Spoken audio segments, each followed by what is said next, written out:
Me Time and Murder is intended for mature audiences. Listener discretion is advised.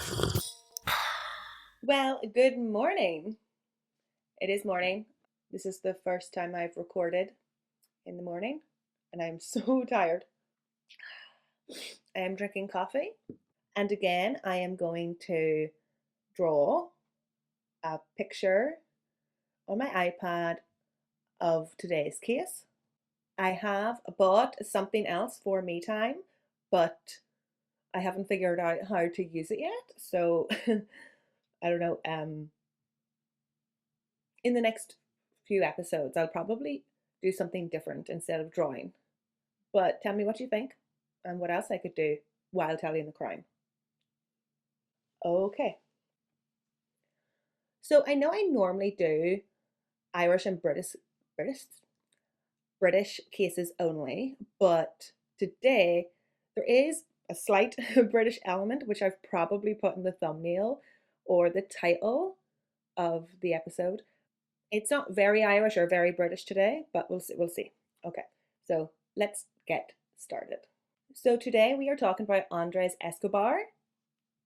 Andrés was known as the Gentleman, which is like such a good nickname, right? Like that's a good nickname to have. He got this as he was known for his clean style of play, as well as he was always very calm on the pitch. He was gentlemanlike. There are much worse nicknames in football, and I guess this is like my history or geography segment, but did you know that Messi's nickname is the atomic flea? I feel like that is like so rude because Messi is like quite short, right? Paul Scholes, he was known as the Ginger Ninja. Michael Owen was known as Wonder Boy. Not a bad nickname, it's pretty good, right? Yeah. Dwight York was known as the Smiling Assassin. He must have had a scary smile, or maybe he smiled while he was playing football and it was like scary. Francesco Totti, he was known as the Big Baby. He must have cried a lot. And David Beckham. Do you know what his nickname was? Probably do, right? So he was known as either Golden Balls or Spice Boy. Ah, who'd have thought football would be so much fun? So, like I said, Andre Escobar, he got his nickname because he was so calm and polite on the pitch, but he was also a calm, polite person off the pitch as well, also. Andres was born in Medellin, Colombia, on the 13th of March 1967. He grew up in a middle-class family who were also into football. Andres was a devout Catholic and would go to Mass every day before school with his mother. Oh. Until her death at the very young age of 52. It's very young. I wonder how old he was. So Andre, he came from a football family. His father was a banker who founded an organization that gave young people the opportunity to play football. It was like a great way of getting kids off the streets, and out of trouble. Play sports, get your energy and young prepubescent teenage energy out that way through sports. Andre's brother was also a footballer, and the brothers played alongside each other. How great. So cute. And eventually, Andre's brother would move into football team management. So, since a young age, Andres was surrounded by football. And he was good. He participated in many school football teams. Before achieving his dream of becoming a professional footballer, He played for the BSC Young Boys and Atlético Nacional, for which he helped to win the 1989 Copa Libertadores. I think I'm saying that right. Eventually, he went on to play for the Colombia national team as a defender, and he proudly wore jersey number 2. In the 1990 FIFA World Cup, Andres played in all Colombia matches, and he was getting a lot of attention. It was rumoured that Andres was offered a contract by AC Milan. Ooh. And when the 1994 FIFA World Cup came round, he was called up to play again. On the 22nd of June 1994, Colombia was up against the USA. Although Colombians love football, they were considered the underdogs of the World Cup. Not a very strong team. Passionate but not strong. The team and the country wanted to prove their worth on the football world stage. Oh dear, the this is when the story kicks off. Ooh, is that inappropriate to say? Yeah. So Andres opens the scoring with an own goal. Like the first goal is an own goal. Now, if you're listening on the podcast, I'm sure you can find this own goal on YouTube. Also, I'll link it in the description, but we're going to watch it here on YouTube. Oh, oh, oh dear. Oh dear. So, as you can see, it kind of looks like Andres just reacted, which obviously you do in football. It's just all trained responses and reactions. So the ball passes towards him, and Andres slides and kicks the ball into the Colombian goal. It goes straight in. It goes straight in. And you can see the other team's goalkeeper, he goes to stop it, and then he sort of catches himself and he lets it go in. Like it's just reactions, right? But apparently Andre was trying to clear the ball, like kick it out. But this doesn't happen, obviously, and he scores an own goal. Like, can you imagine the feeling, like the disappointment, the guilt, embarrassment of doing this, like on TV, on the world stage, up against America? Most of America is watching, and it's just mortifying for the Colombian team and for Andres. So obviously the crowd is like, oh, what? No way. And a BBC commentator who was narrating the match, I'm not too sure what the word is, Alan Henson, he goes, that defender warrants a shooting for a mistake like that. What the hell? Oh dear, taking it a bit too seriously. It's a game. So the match for Colombia just goes downhill from there. The US end up winning the match 2-1. Colombia are eliminated from the competition, even before playing their final match. The team left Colombia as heroes, but they returned as outcasts. Fans sent the team death threats, especially Andre.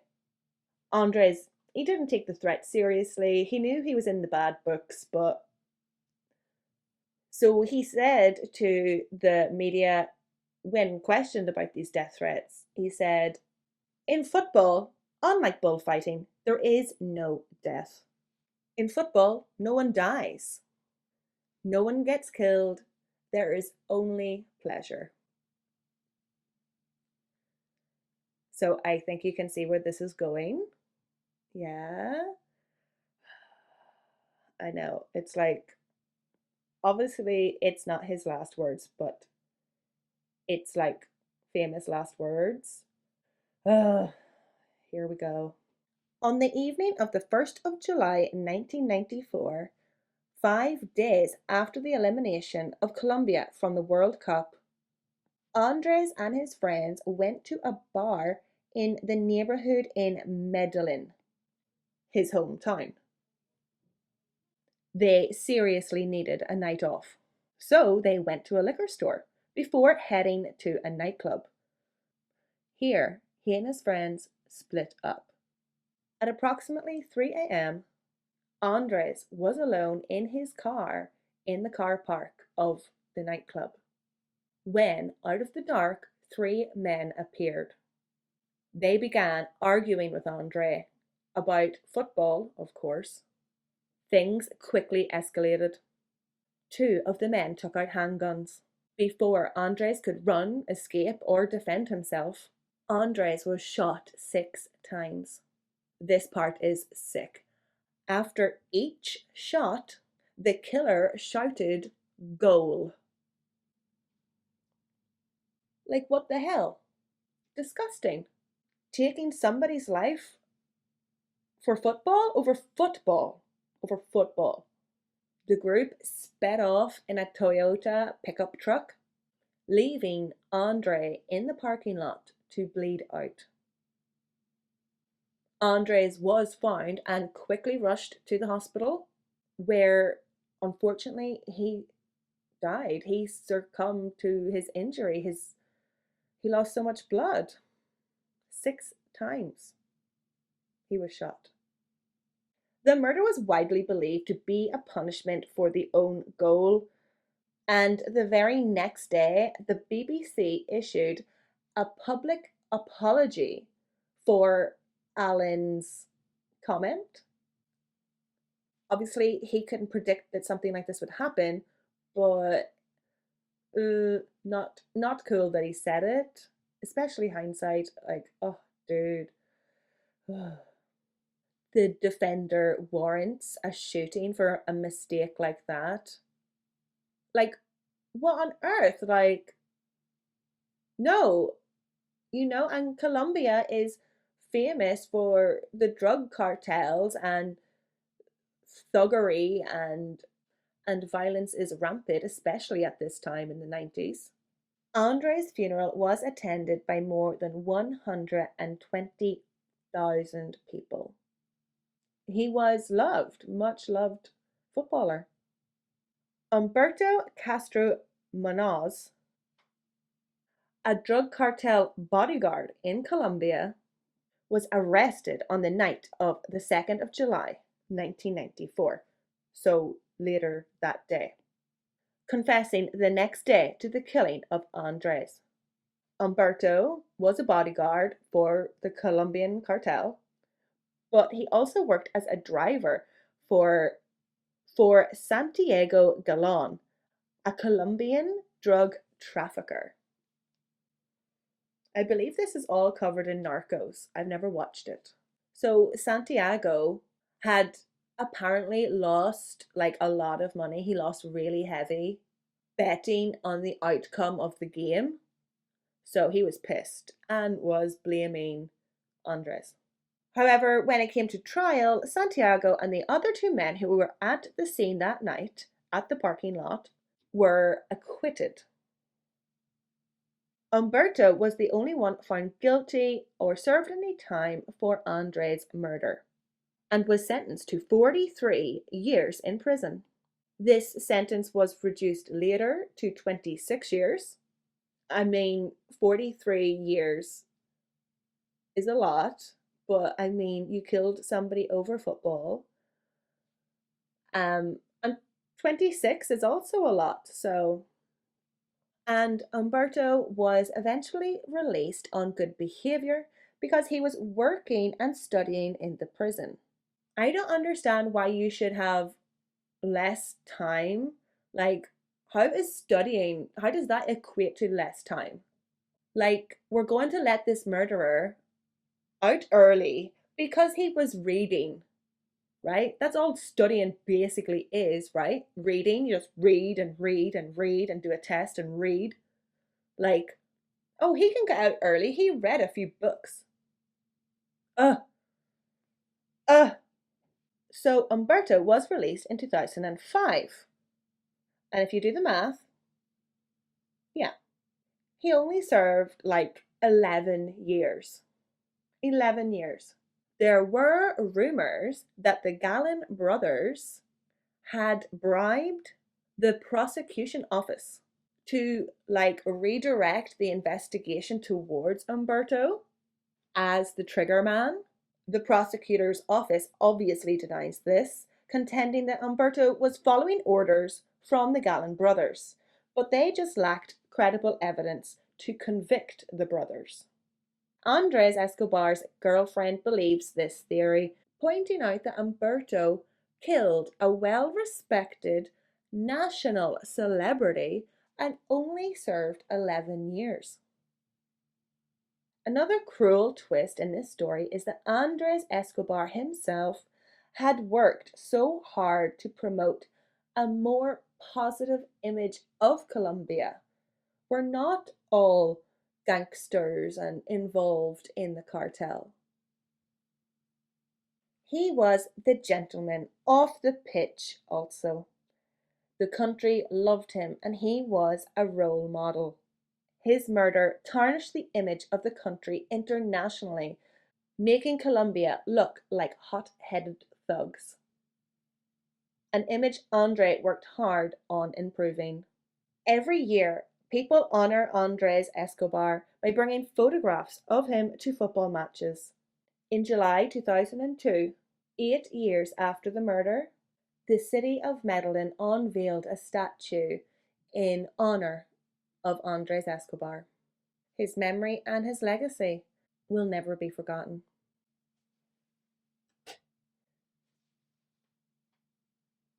Thank you for watching and thank you for listening.